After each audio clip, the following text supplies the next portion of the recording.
Chapter 56. Pain. Things resumed normally until we went back to school, but when they got bad again on the Friday before we got home from school for Martin Luther King Jr. Day weekend, when I got to Robbinsog-The school, and then I heard a quiet noise coming from Mommy and Daddy's room, and I felt like I needed to check out what it was. Unfortunately, my worst nightmare had come true.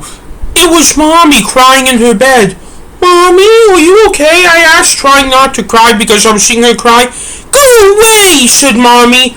I went right to her room, and Dr. Marcassius and Sam were on their beds in there. "Do you hear Mommy?" I asked, not crying. "She is in a lot of pain," said Dr. Marcassius. That's why we tried to rush you out this morning," Sam added. "Why?" I asked. Sometimes she suffers from neuropathy due to the nerve damage because of her tumbling off the bed," Sam answered. "How do you know that?" I asked. I talked about it with my teacher at school," Sam answered. "You never told me that when you should have, because that may be a security breach. That may be a security breach," said Dr. Marcassius in an irritating tone to Sam firmly. "I didn't give away any names," said Sam. "That is not okay, so then it is not a security breach, but don't do that again," said Dr. Marcassius. "Sure thing," Sam said. I then got on my bed crying. "What is wrong?" Dr. Marcassius asked. "I feel bad about doing this to Mommy," I said. I was scared that Dr. Marcassius and Sam were going to laugh at me. However, I was pleasantly surprised when Dr. Marcassius began to rub my back. "In colonial times, mothers died during childbirth. Do you think that fathers married to mothers who died during childbirth seriously blame their kids for killing their wife?" Dr. Marcassius asked. "Yes," I answered. "Well, you are wrong," said Dr. Marcassius. Sam, Mom and Dad are not mad at you. You were outside of Mom when she tumbled off the bed," Sam said. "She just didn't realize how close she was to the edge," said Dr. Marcassius. Then why didn't one of her sisters warn her?" I asked. Then she was just so tired from going birth that she rolled that way?" Dr. Marcassius asked. "I was the one she gave birth to," I said. I then just sobbed in my bed. I've actually been crying a lot ever since we read 40, almost every day, because I feel bad about what I did to Mommy, when Mommy is my favorite thing in the whole world. Tell you what, I'm going to check on her right now for you," said Dr. Marcassius. Dr. Marcassius went out of the room and came back about 30 seconds later. "Okay, you know what, George? Still don't tell her you know anything," said Dr. Marcassius. "That means it is my fault," I yelled. I then kept sobbing as I was listening to a conversation Sam was having with Dr. Marcassius. "Do you know where Dad is?" Sam asked. He said he will be home from work as soon as possible. That's not a set time, but it is still probably going to be a while," answered Dr. Marcassius. I don't know why he went to work today, because of how much time he loves Mom, and Mom stayed home from work today," said Sam. "Because Mom told him to?" said Dr. Marcassius. "Oh yeah," said Sam. There was a pause that I cried through the whole time. "What do we do about dinner?" Sam asked. "If Dad wants to be with Mom for the rest of the night, we can just go to the McDonald's in the loop between Quincy and Washington and Wells," said Dr. Marcassius. "If he is difficult for you tonight, I think you and Hannah should just go somewhere yourself, because he has been difficult for you just these past few weeks," said Sam, who I could tell was thinking that I was crying so hard that I couldn't hear him, but he was wrong. "I heard that," I said. "You haven't been difficult for me, George, but I do wish you would stop crying, because it does make me feel upset because you feel this way about the whole situation surrounding Mom," said Dr. Marcassius, who I could tell was pissed in his voice that Sam made that remark. "I can't help it," I said. I know, said Dr. Cassius. I then cried for a few minutes, and then I began to hear Mommy cry harder in her room, through the wall, and I began to cry harder, and then I could tell Dr. Cassius and Sam were beginning to take notice.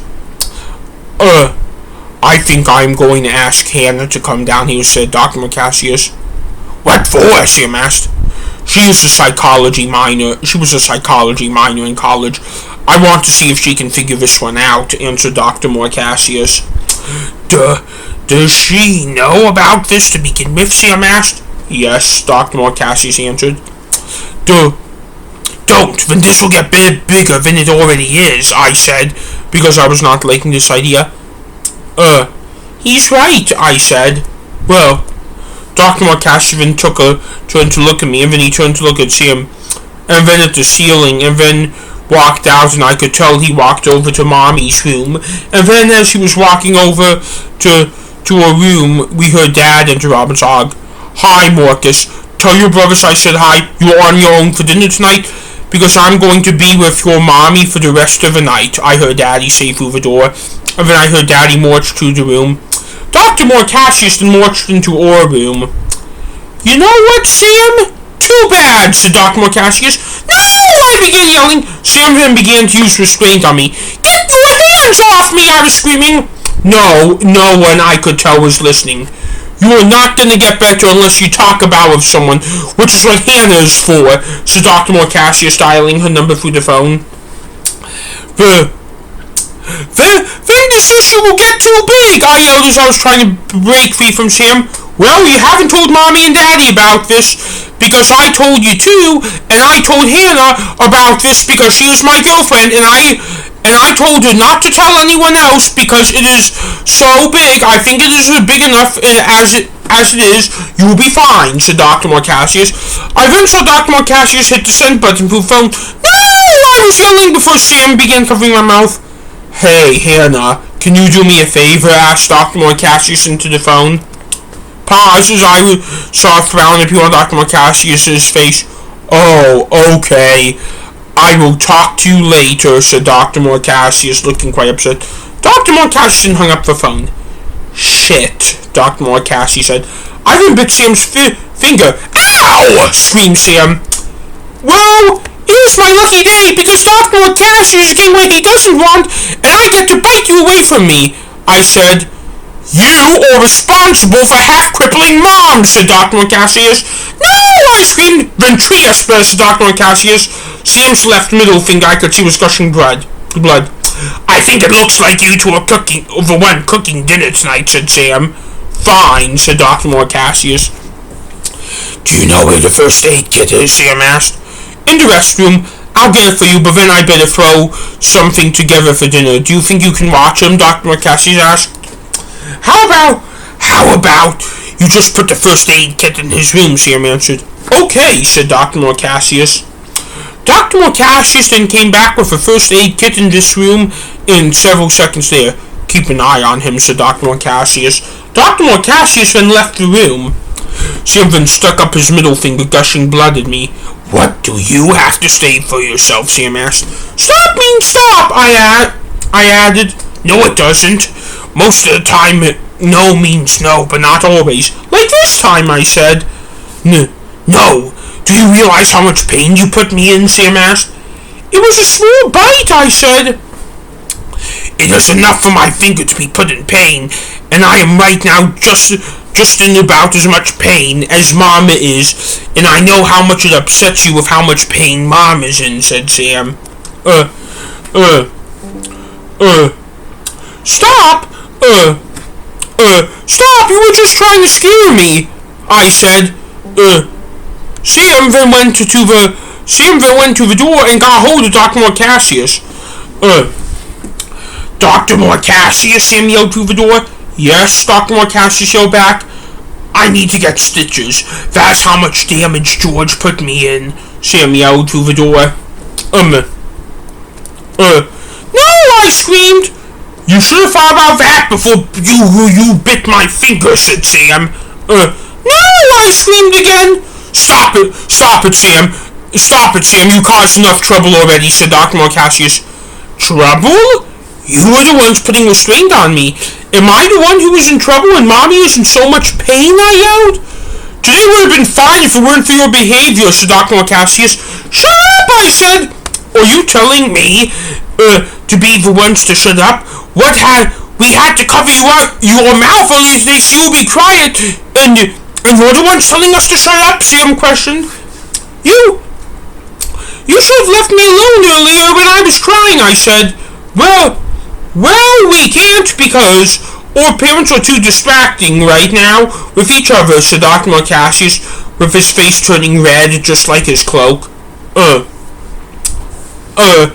I am sorry, but we can't tell Mom what is going on, so we are in a difficult position right now because you are upset about something which is accidentally your fault, and we can't tell her about it because it could give away who the return is, said Sam in a tone where I feel like he just totally snapped. So is this my fault, I asked? Yes, Dr. Marcassius and Sam both said at the same times. Dr. Marcassius and Sam then covered their mouths immediately because I can tell they just said something they didn't mean to say. I then ran away to my room.